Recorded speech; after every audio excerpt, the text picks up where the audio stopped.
What do you do when you first wake up? What do you do first when you start a work day? When you have money come in, what do you do with it first? These questions are worth reflecting on because they tell you a lot about your heart. Someone who, say, drinks a glass of water on their nightstand first in the morning has very different priorities than someone who grabs their phone and starts scrolling through email or social media first thing. The rest of their day probably looks a little different too. One of the ways that I have transformed my story with money is I changed what I did first. And I want to share that story with you today. Welcome to the Wealth Wisdom Financial Podcast. We believe when conventional financial thinking doesn't get you where you want to go, you need wealth wisdom. Please, if you're joining us for the first time, hit that subscribe button. Make sure you don't miss an episode. If you're watching on YouTube, we'd love for you to like this video, comment below. My opening, I didn't want to come across as judgmental or anything at all. Like, I'm one of those that has a hard time not grabbing my phone first thing. And I do keep water on my nightstand, but I don't always drink it first. I grab my phone first, right? It's not something anybody ever does perfectly. These kind of morning routines or when you first sit down to work routines. I mean, maybe there's somebody out there doing it perfectly. If that's you, kudos, amazing, way to go. But it's kind of hard to always find that motivation to do the right thing when you first wake up, especially if you're not a morning person, right? Or when you first get to work and you know there's going to be a ton of emails waiting for you from the previous day or voicemails you have to check into or those kind of things. It's hard to be like, well, actually, first I need to sit down and plan my day and what are my top 3 things I want to do and all those kind of stuff. It takes a lot of discipline, a lot of courage to do that. Same with money. When we get an inflow of money, it's easy to think, well, now I have enough to, or I've been waiting to do X, now I can do that. And whether it's like the regular cycle, the paycheck, and you're like, well, now I can go out to dinner, I just got paid today, or whether it's something much bigger, like an inheritance, you're like, now I can finally, upgrade my home or buy that new car or take that trip around the world or whatever it is. And I think that's good to kind of have those desires, those things that you want to do, and you're waiting for that influx of money to make it happen. If that's where you're at, that's showing you what you truly value, right? If your first thought, if $1 million landed in your lap, what are you going to do with it? That's a great way to show what you really value and what you want out of your money. If you want financial freedom, here's something that might be a little different than you'd expect. Most people would, or actually, let me ask you, if your main goal, your main value that you wanted was financial freedom, and all of a sudden an extra 10 grand or an extra $100,000, number doesn't matter, just a large sum of money lands in your bank account, what do you do with it? Amazing question to ask, amazing thing to think through. I'd invite you to journal about that, think through what does that mean? Now, for me, I didn't want to wait for some mythical large sum of money to plop into my bank account or to suddenly come my way. I wanted to achieve some degree of financial freedom before that happened. And for me, financial freedom is the ability to control my own life, not have money control my life. So for some people, it's they don't have to work for the dollars, right? They get that passive income. So now their time isn't controlled by the ability to earn money. I think that's great. It was also like I wanted to control my money, not have my money control me. There's a certain level of freedom that you can achieve just in doing that. So I just took the normal cash flow cycle, and every time I would get an influx of money, I changed what I did first. And then after that was set, then I moved on to second, third, fourth, kind of created this system. But the first was the most important. And what I found is that the power of the first was actually not just one thing. It wasn't just about freedom. It was about a bunch of things. So for example, it gave me confidence. If I could put that one thing that I value most first after receiving an inflow, then I could figure everything else out. When the most important thing was out of the way, everything else seemed a lot easier. So I had that confidence. Hey, if I can do this, then I can do that and that and that and that, right? Secondly, it gave me focus. I knew what was most important to me. And then I got it done right away so that I could relax more into the rest of that cycle, that cash flow cycle, knowing that everything else was less important. But the most important thing done, it would be okay if I didn't do all the things, right? So even if like whatever that most important thing is, even if I was late on my electric bill, it wasn't that important. I mean, sure, no, don't be late on your electric bill, but having that sense of focus then brings everything else in order.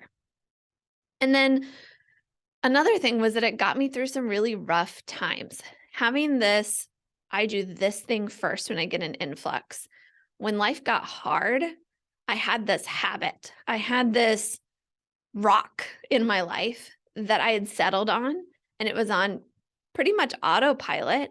And that got me through some really rough times. It became like this lighthouse in the midst of a storm. I could always go back to it, be like, hey, look, even though this hard thing is happening, I'm still getting my most valuable thing done. Isn't that cool? Like to live in that. I found that that was amazing for me. Now, if you're thinking, well, what's my first? What like you might have a million ideas of what your first thing could be. I don't want you to overthink it of what, could be your first. You can always change it if it doesn't work for you, right? Pick a first, try it out. If it's like, that's not feeling like it should be my first, I'm going to try a different first. Okay. Now let me give you two ideas of some firsts that throughout millennia past and ages past, people have found these to be good firsts. The first one is giving. If you want a generous heart, you might consider giving first before anything else. The concept of the tithe is a principle of the first that many people throughout history have used to quite literally give the first fruits of their harvest, of their animals, of their incomes to those in need, or as an offering in response to their faith. And that put that rock there. They knew if I'm still tithing, if I'm still giving, I'm going to be okay. I have the confidence to approach everything else. I am focused. Doesn't matter as much if I didn't do all the other things. And then another thing that people have often put first is saving. Pay yourself first. You might have heard that. And if you want to build an emergency fund or an opportunity fund, you might consider saving first before anything else. There's a great book called The Richest Man in Babylon that has this phrase in there over and over again. A portion of all I earn is mine to keep. A portion of all you earn is yours to keep. If you're unsure how to start, you likely wouldn't miss like, say, 1% of your income going directly to savings. That's $1 if you make $100 or $100 if you make $10,000. You're not even going to miss it. And you can make it an auto draft on the first of the month or split your paycheck and have a percentage of your paycheck go directly to savings. It's something you can make automatic so you don't even notice that it's happening. So imagine with me for a second that on the first day of every month or the same day that you get paid, you have some of your income going to others and or some of it being set aside all for yourself. What do you think would change about your heart? About your ability to sleep well at night?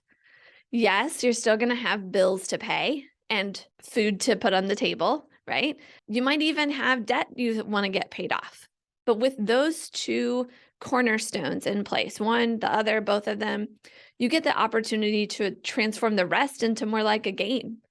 And we're going to talk about that more in this podcast, obviously, but also what you just heard was a sneak peek into a project that I've been working on all year that we're about to release to the public.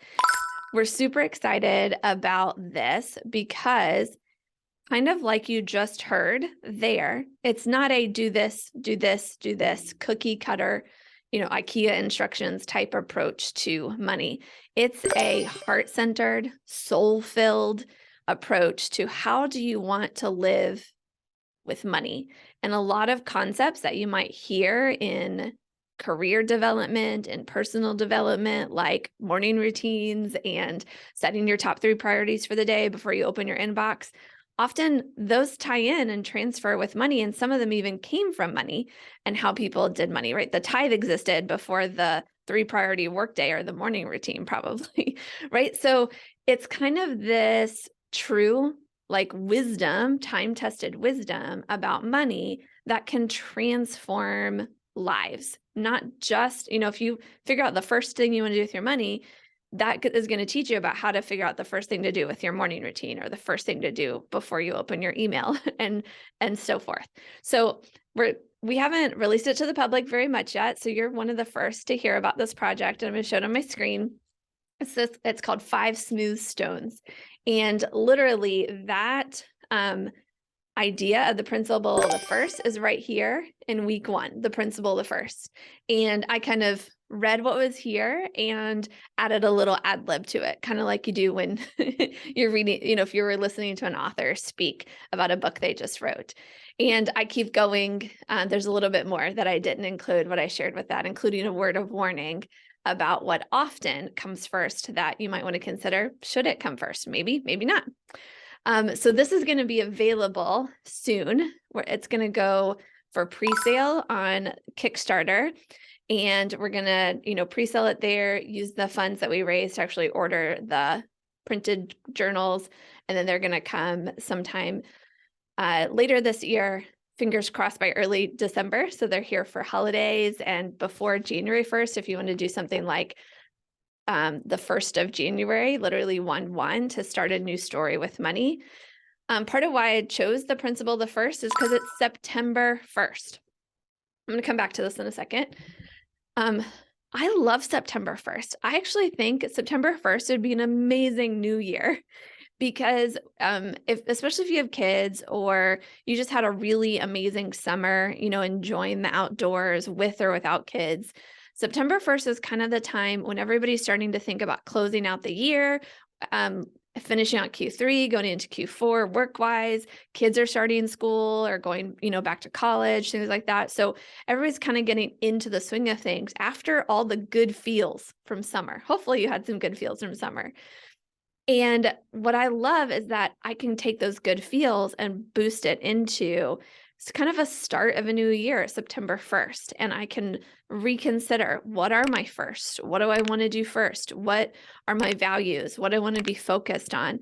It doesn't have those New Year's resolution vibes because it's September 1st. You're just saying, what do we want this season to look like? What is here? And I kind of wish it was the start of a new quarter too, but sometimes it doesn't matter. So here's your invitation. This episode's coming out on September 1st. It's not too late. You could take some time today to reflect. What am I doing first with my money? What am I doing first with my time in the mornings or when I first get to work or when my kids first wake up? What is the first thing they encounter from me? There's a lot of ways you can apply this principle the first. So it's kind of my invitation to you today. With the journal, what we do here, so it's a kind of a book journal hybrid. What we do is we kind of share that thought-provoking, and then on the next page, we have a question that we invite you to brainstorm 10 ideas of a change that you could make that could have a major impact on your financial future. And so you brainstorm those, and then you go through what we call the 5 Smooth Stones methodology to think more about that change, to look at your money, how it's doing, fit that change into your overall goals, all those kind of things. So this isn't available yet. The Kickstarter is going to launch hopefully soon, but we are gathering a VIP list of people who want to be the first people to order one of these, and we actually have rewards for the first people who get into the Kickstarter, give it the initial boost, and get their reward of the journal ordered. They're called doorbusters, I guess. I'm not much of a marketing or a salesperson, but they're there to get you lined up and hopefully get people who are excited about getting their copy to also get prizes. So what we have is an SMS, a text message that you can sign up to get hours before we actually release the Kickstarter to the general public on email and social media and all of that. So the minute like Kickstarter gives us the approval or soon thereafter, we'll send you this text message that says, okay, it's time for the doorbusters. So you get that early access.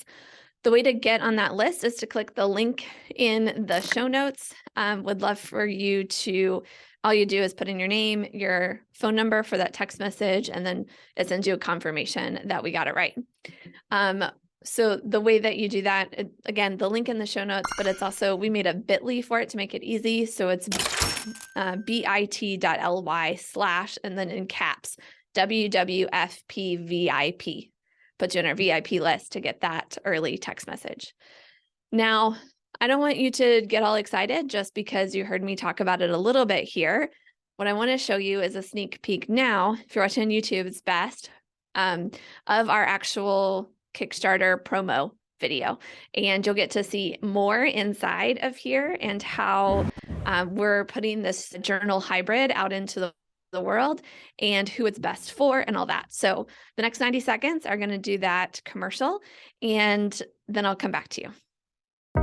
Are you tired of being boxed into limited options for your financial freedom journey? Your future deserves more than generic solutions. It's time to break free from rigid instructions and loss of control. Introducing 5 Smooth Stones, a hybrid book journal we crafted to empower high achievers like you. It's not just about money, it's about going after your big dreams. Say goodbye to feeling belittled or stressed. With 5 Smooth Stones, you're in control of your financial destiny. Crafted over a decade, the 5 Smooth Stones methodology has transformed lives. Our clients have embraced it, witnessing tremendous results. Now it's your turn to seize control and rewrite your financial story. Embrace quality, from vegan leather to lay flat binding to thick paper. Every detail matters. In a world of conventional cookie cutter advice, it's time for unconventional wisdom to build wealth on your terms. Your journey begins with a single step, one of enthusiasm and determination. Don't wait for the perfect moment, make now the moment. 5 Smooth Stones is not just a journal or a book, it's your financial roadmap toward freedom. Seize your financial future, embark on a journey that's truly yours. Find out more and order your copy at www.wealthwisdomfp.com/shop. 5 Smooth Stones. There are no get-rich-quick schemes, but you can discover your path to build true wealth wisely.